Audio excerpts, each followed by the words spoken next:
ఇవాళ ధ్యానంలోని డబ్బు కోసం ఎఫర్మేషన్ చేస్తున్నప్పుడు నాకెందుకో ఒక పాము పగడ విప్పుకొని నిల్చున్నట్టు కనిపించిందండి.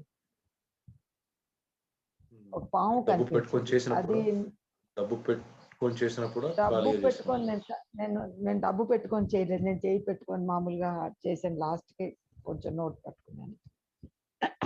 అది నిల్చో ఉంది పగడ విప్పి. చిన్న పగడ అది, నాగుపాములాగా పెద్ద పగడ కాదు. చిన్న పగడ నిల్చో ఉంది.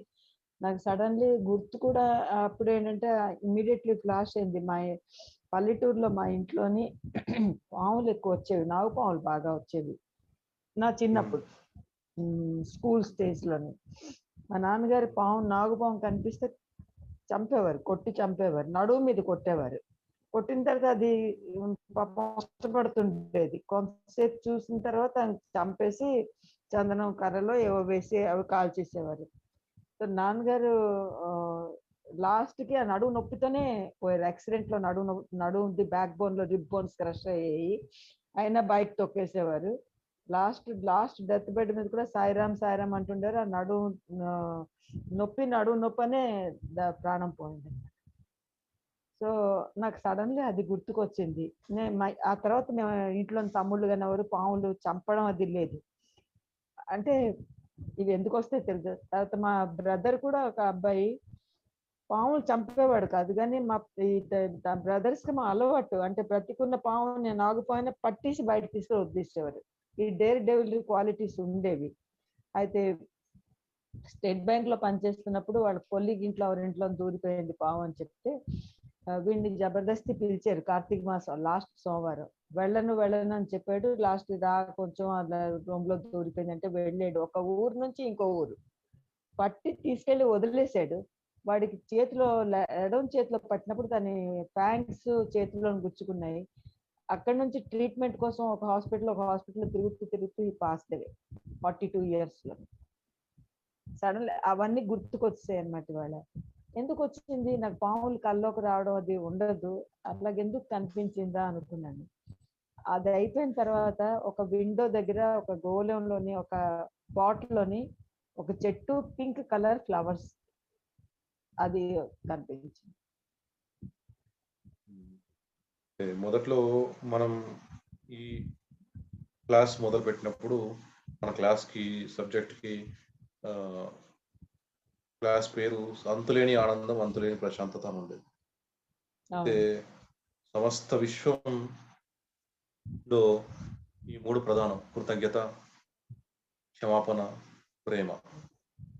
కృతజ్ఞత, క్షమాపణ కూడా ప్రేమలో భాగమే. అయితే ఆ ప్రేమ మనం చేసినప్పుడు కేవలం హృదయం ప్రక్రియలో నేను నిన్ను ప్రేమిస్తున్నాను 10 నిమిషాలు చేసేవాళ్ళం, దయచేసి నన్ను క్షమించు 10 నిమిషాలు చేసేవాళ్ళం.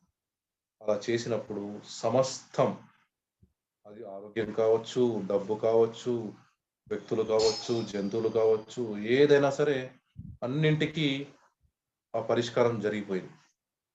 ఇక్కడ కూడా మీ నాన్నగారు చేసింది మీకు అడ్డుగా ఉంది. కాబట్టి హృదయం మీద చేతులు పెట్టుకొని ప్రతిరోజు ఒక 10 నిమిషాలు నాగుపాముకి క్షమాపణ చెప్పండి. ఒక్క నిమిషం ఇప్పుడే వస్తాం.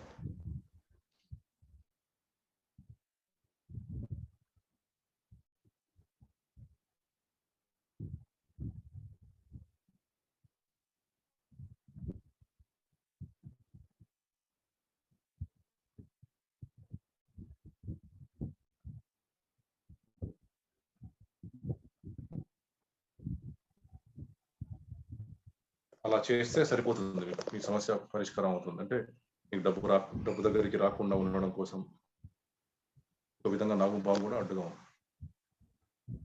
ఇంట్లోనే ఉంది. ఎవరు అడిగినా కూడా వాళ్ళు చెప్తుంటారు. నాగదోషం అంటారా? కాల సర్ప దోషం ఉంది అని చెప్తూ ఉంటారు. ఆ క్షమాపణ ఎలా ఉండాలంటే బాధపడుతూ, తనని బాధ పెట్టినందుకు మీరు బాధపడుతూ దుఃఖంతో చెప్పాలి. అప్పుడే అది ఫలిస్తుంది. ఓకే. అంటే ఇంట్లో ఎవరు చేసినా అది ఉంటుందంటారా? మెంబర్స్ అందరికీ అది ఎఫెక్ట్ ఉంటుందంటారా? తండ్రి చేస్తే పిల్లలకు పట్టుకుంటుంది. తల్లి తండ్రి చేసినవి పిల్లలకు ఉంటాయి, ప్రభావం ఉంటుంది. ఓకే. అన్నదమ్ములు చేసింది ఉండదు. అక్క చెల్లెలు చేసింది ఆ! ఉండదు. తల్లిదండ్రులు చేసింది ఓకే. మాత్రమే ఉంటుంది. హ్మ్. చాలా చంపేవారు. అంటే ఇప్పటికి కూడా నాకు గుర్తొస్తుంటుంది. చెప్పుకుంటుంటాను. నాకు అందుకే ఏదైనా చంపడం అవన్నీ నాకంత ఇష్టం ఉండదసలు. ఆ ఏరియా అలాంటిది. అంటే మనం వెళ్లి జంతువుల ఏరియాలో ఉంటాము. అవి రాకూడదు అనుకుంటా అవుతదక్కడ. ఇప్పుడు మనము దృష్టి ఎటువైపు ఉంటే సృష్టి అటువైపు జరుగుతుంది. నాకు ఓకే. అసలు మా దగ్గరికి పాములే రావద్దు అని అనుకోని ఆలోచన పెడితే, దానికి తగ్గట్టుగా ఏం చేయాలో అది చేస్తాం. ఏదో పౌడర్ చల్లడమో ఇంటి చుట్టూ, లేకపోతే హ్మ్. ఏదన్నా గీయడమో, ఏదన్నా చేయడం. చేస్తే అది దాటుకొని రావు. అలాంటిది ఓహ్! కూడా చేయొచ్చు. అలా ఉండాలంటే ఆహ్, చంపొద్దు పాములని అనే ప్రేమతత్వం లోపల నుంచి బలంగా ఉండాలి. అప్పుడే అది సాగుతుంది.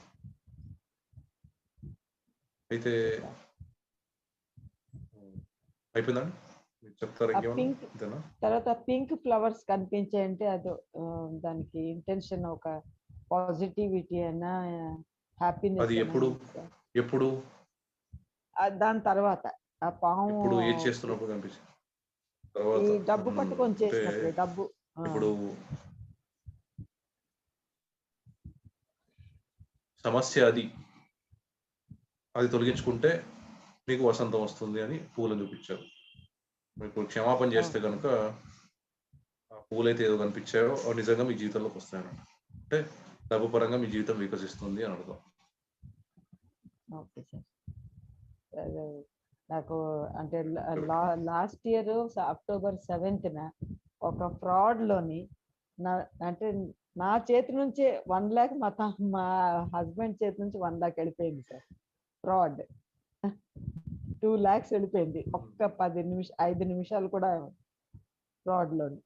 హ్మ్. అంటే మొదట్లో 1 వీక్ నాకు చాలా బాధ అనిపించింది. ఆ తర్వాత యాక్సెప్ట్ చేశాను. ఎప్పుడో రుణం ఉండుంటాను. అయిపోయింది. అట్‌లీస్ట్ అది మంచి పనిలో యుటిలైజ్ అవ్వని అనేసి అది మరంటే కంప్లెయింట్ అవి ఇచ్చినా తిరిగి రావడం అన్నది అవ్వనే లేదు. ఇలా ఎవరైతే మామూలుగా దుఃఖాన్ని పంచుకుంటారో, మామూలుగా మీరు హ్మ్. తెచ్చుకున్న కర్మే కాకుండా, అంటే హ్మ్. ఎవరినో ఒకరిని ఇబ్బంది పెట్టినప్పుడు వచ్చే మీరు ఎదుర్కొనే ఇబ్బందే కాకుండా, ఈ జన్మలో వేరే వాళ్ళ ఇబ్బందులు విని, వేరే వాళ్ళ కష్టాలు విని, అవి కూడా మీ జీవితంలో సృష్టి చేసుకుంటారు. ఈ రకంగా కూడా కర్మ ఉంటుంది. ఓకే. అందుకే అంటే వేరే వాళ్ళ ఈ దుఃఖాలు, బాధలు వీలైనంత వరకు వినకుండా ఉండేలాగా చేయాలి. ఎవరికైనా బాధ చెబితే తగ్గిపోదు, పెరుగుతుంది. ఆనందం చెప్పితే, ఓహ్! ఆనందం పంచుకుంటే పెరుగుతుంది. Okay sir. హ్మ్. అంటే ఎదుటి వాళ్ళ ఓకే అండి. బాధలు గుర్తుపెట్టుకోండి వినకూడదంటారా? అయిపోతే గనుక. ఎదుటి వాళ్ళు ఏమైనా ప్రాబ్లమ్ చెప్పినప్పుడు వినకూడదంటారా? వాళ్ళకి హెల్ప్ అంతే. చేయకూడదంటారా? ఎన్నో సార్లు చెప్పాను నేను ఈ విషయాన్ని. మీరు ఇప్పటికి ఎక్కించుకుంటున్నారు ఇది. సబ్‌కాన్షియస్ మైండ్ దాంట్లో, దీంట్లో దాదాపుగా మీరొచ్చిన అన్ని చాలా క్లాసుల్లో చెప్పాను నేను ఈ విషయాన్ని.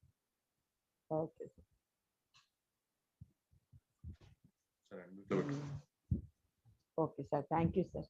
Thank you. ఇదే పుస్తకంలోనూ ఉండదు ఈ విషయం. ఇలా కూడా మన కర్మను అంటించుకుంటామని, లేదా ఇలా కూడా మన జీవితంలో మనం సమస్యలు తెచ్చుకుంటాం అన్న విషయం. మ్యూట్‌లో పెట్టుకోండి మీరు.